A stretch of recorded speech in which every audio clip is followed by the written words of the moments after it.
first episode, we had the Great Shootout, where we challenged two professional photographers to hunt and photograph animals found over 200 years ago in the collection.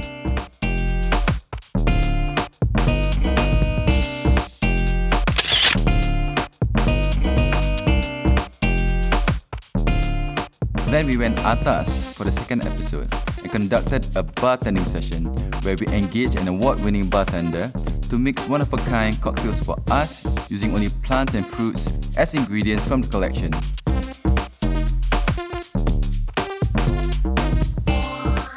Like the animals in the Great Shootout, some of these plants have thrived up to today.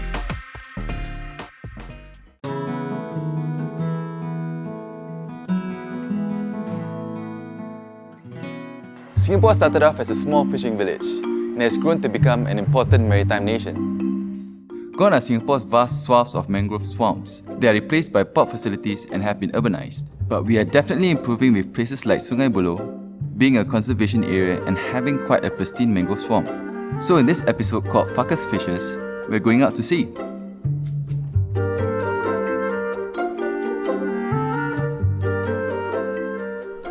Hi, we're here today at the Bedok Jetty to see if any of the anglers caught anything from the Farquhar collection.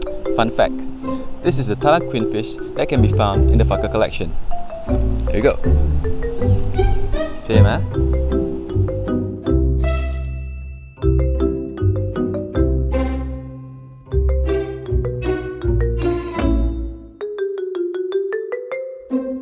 Madam No with her husband here mentions that they have caught a stingray which weighed a whopping 20 kilograms. Mr. Kamsani says that he has seen the pufferfish and the rare queenfish. Then he also mentions that he has caught the shark sucker before, which is very rare. This lady here is catching the blue swimmer crab. She mentioned that she has also seen the pufferfish around this area. Darwin, a young angler who comes here twice a year with his dad, has caught juvenile queenfishes and has also seen people catch ikan parang and stingrays. Now that we know what people have caught from shore, let's go out to sea. Hi, I'm here with avid angler, YouTuber, Conrad from Sea Lifestyle, and I'll join him for today to see what species we can find in Singapore waters. So are you ready? Yeah, let's go. Okay man, let's go man.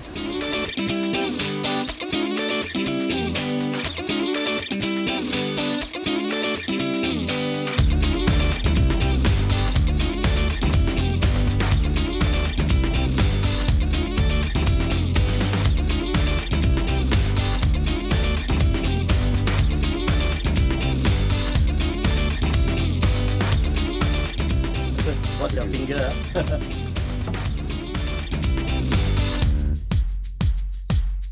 This is ikan glama, okay, otherwise known as the bearded croaker. That's the toadfish, you can see. This is the Russell's snapper. Okay, it's a very close relative of that.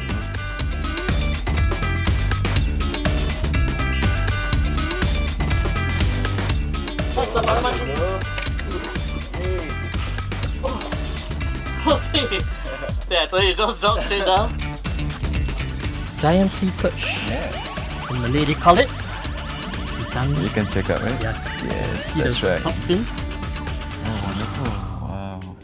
Conrad, having seen the fish segment in the collection, what are your initial thoughts of it? Wow, I was like quite amazed that even 200 years ago they could quite accurately draw all these fish that we are seeing, and I actually see so many of these still around today. Yeah, so I was quite pleasantly surprised. Okay, fantastic. Yeah. Okay, so do you think that it is a myth because Singapore is so urbanized that our biodiversity isn't as rich as our neighbouring countries like Malaysia, Thailand or Indonesia? No, actually I think we are very fortunate to be situated right at the southernmost tip of the Peninsular Malaysia. So we get the waters from the Johor Strait and the South China Sea, meeting the Indian Ocean and the Malacca Strait, and making our waters really rich in marine species. So we get a lot of species of fish and marine life to look forward to. Okay. Yeah. So which are the fishes in the collection have you come across during your fishing trips around Singapore? I mean, if you ask me this, I would say I've come across almost every fish here. Yeah, so it's hard to say except maybe that sawfish. Sawfish. Yeah, there's this. Yeah, this and this this winghead shark. Oh, looks like a hammerhead shark. Yeah. I've never seen that. Okay.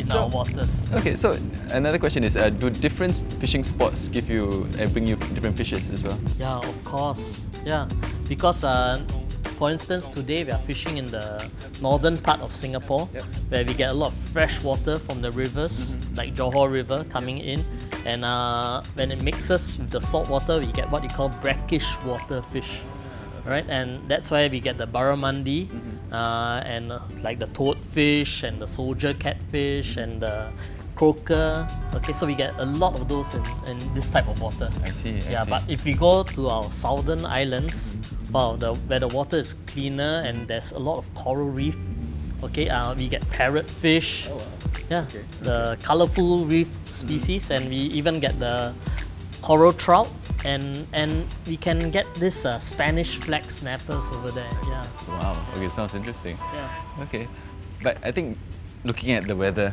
at this point, I'm not sure what can we do, or where can we actually go from here? I don't know, man. It looks quite bad. My initial idea was to go to the easternmost tip of Pulau Ubin to catch some of this queenfish. Because there's a school that likes to play there. Okay. And but the weather is quite bad over there. It looks like it's raining there. So I think we have to head inwards. And maybe to see what else we can get. Okay, sure. Let's give it a go then. Okay, man. Let's go. After almost 6 hours of fishing, we managed to land around 7 fishes from the book. It's interesting to note that despite Singapore's highly urbanized coastline and extremely busy shipping lanes, the fishes show their tenacity and are still thriving even after 200 years when Farquhar studied them and commissioned them to be drawn by local artists. I guess survival is a very basic instinct of all creatures.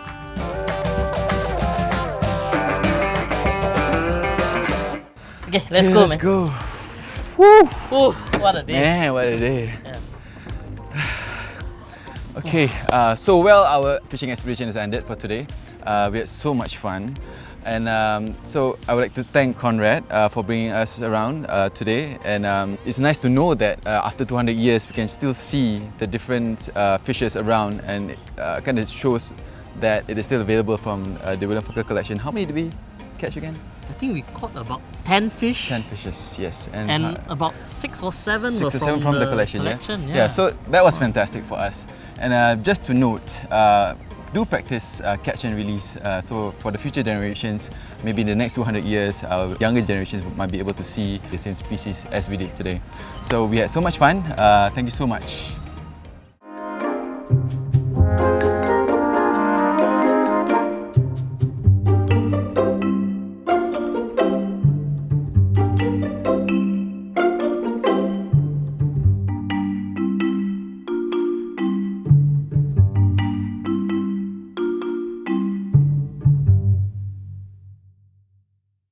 See, I thought that the plans for the 3rd episode would make my pet goldfish look like a small fry.